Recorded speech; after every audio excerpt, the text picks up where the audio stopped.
नमस्कार दोस्तों, मैं रमेश गागराई। इस खबर को देखिए। भारत सरकार ने जनगणना में देरी के बीच स्टैटिस्टिक्स और सर्वे संबंधी पैनल को भंग कर दिया है।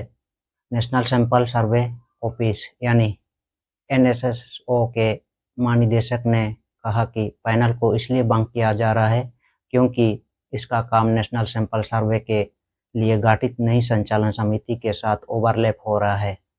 पैनल प्रमुख प्रणव सेन ने कहा कि सदस्यों ने हर बैठक में जनगणना में हो रही देरी के बारे बात उठाई थी। भारत देश में पिछले जनगणना 2011 में आयोजित की गई थी। Union ministry of statistics and programme implementation में eminent economist and former chief station of the country Pranab Sen की अध्यक्षता वाले 14 सदस्यीय स्थायी समिति को चुपचाप भंग कर दिया गया है। कथित तौर पर इसके सदस्यों ने जनगणना कराने में देरी पर सवाल उठाए थे। मंत्रालय के नेशनल सैंपल सर्वे ऑफिस यानी एनएसएसओ की महानिदेशक गीता सिंह राठौड़ का सदस्यों को भेजे गए ईमेल में कहा गया है कि इसे समाप्त करने का कारण यह है कि समिति का काम हाल ही में गठित नेशनल सैंपल सर्वेज के लिए स्टीयरिंग कमेटी के काम से यह टकरा रहा था।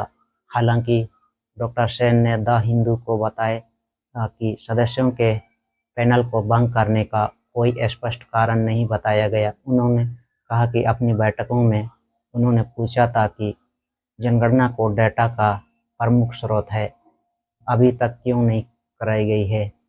कई अर्थशास्त्रियों ने चिंता व्यक्त की है कि अधिकांश स्टेटस सर्वेज के लिए उपयोग किए जाने वाले डेटा सेट अभी भी 2011 की जनगणना से ही लिए जा रहे हैं, जिससे उनकी सटीकता और गुणवत्ता प्रभावित हो रही है। एससीओएस ही वास्तव में सर्वे के फ्रेमवर्क और मेथड को आगे बढ़ाने में, सर्वे के परिणाम की समीक्षा करने, सैंपलिंग, डिजाइन और सर्वे इंस्ट्रूमेंट में पर सलाह देने और आवश्यकता अनुसार केंद्रीय और राज्य सरकार की एजेंसियों को टेक्निकल गाइडेंस प्रदान करने में प्रमुख भूमिका निभाती है।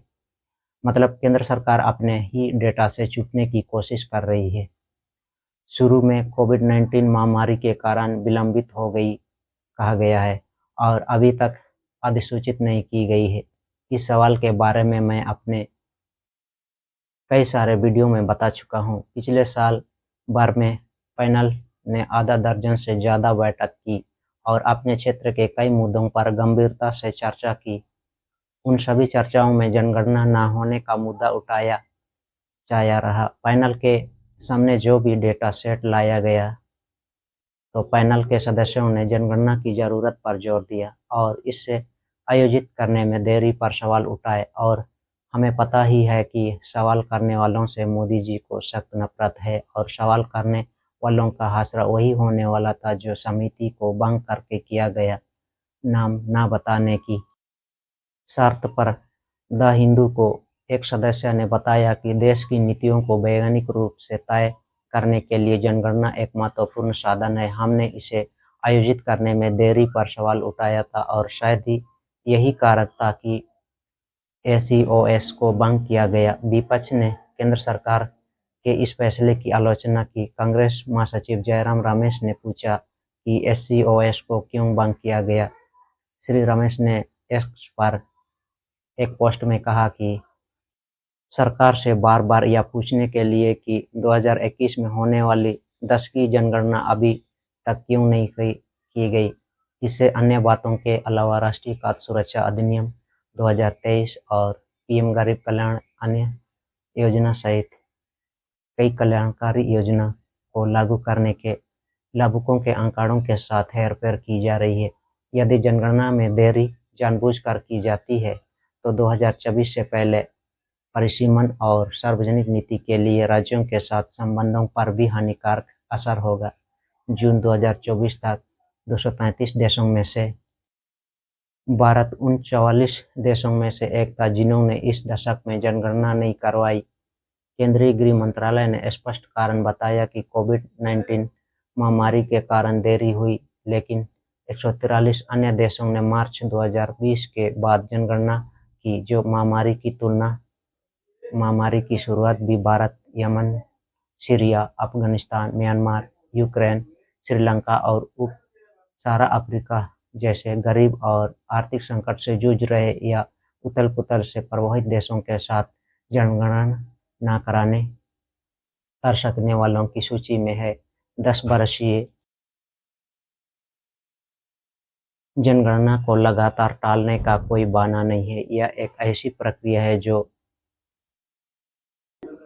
88 से 2011 तक बिना किसी चूक के की जाती रही। फिर भी जिलों, तहसीलों, कस्बों और नगर निकायों की प्राथमिक प्रशासनिक सीमाओं को स्थिर करने की समय सीमा जो जनगणना से पहले की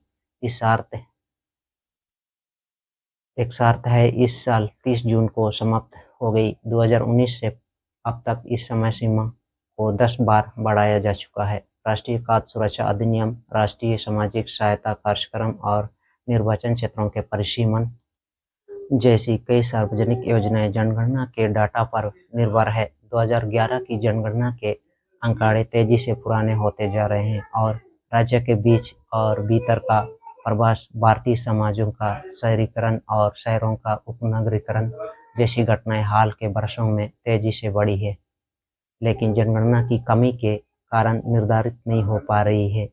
इस कमी को पूरा करने के लिए केंद्र सरकार अपनी पसंद के सैंपल सर्वे, राजनीतिक फायदे के हिसाब से चुनिंदा निष्कर्ष निकाल रही है, ऐसा आरोप लग रहा है। झारखंड में तो हम घुसपैठी वाले मामले में देख ही रहे हैं, गलत दावों को कैसे भाजपा आदिवासियों के बीच परोस रही है, न जनगणना करा रही है और जो सैंपल सर्वे के लिए समितियां हैं उसे भी भंग कर रही है ताकि आप तक सही सूचना न आ पाए और भाजपा का गलत दावों का प्रोपेगेंडा चलता रहे।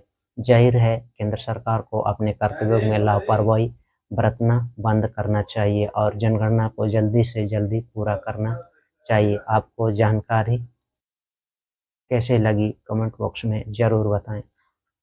ज़्यादा से ज़्यादा लोगों तक जानकारी पहुंचे, इसके लिए आप अपने लाइक, शेयर और सब्सक्राइब करने के लिए अपने लोगों को भी प्रेरित कर सकते हैं। सामाजिक दबाव बनाकर हम जनगणना के लिए सरकार को मजबूर कर सकते हैं, इसलिए हमें सबकी भूमिका सही जानकारी के साथ जरूरी है। साथ दीजिए, देश में माहौल बन रहा है कि जनगणना तो कराना ही पड़ेगा। चलिए इस वीडियो में इतना ही। सबको धन्यवाद और जोहार।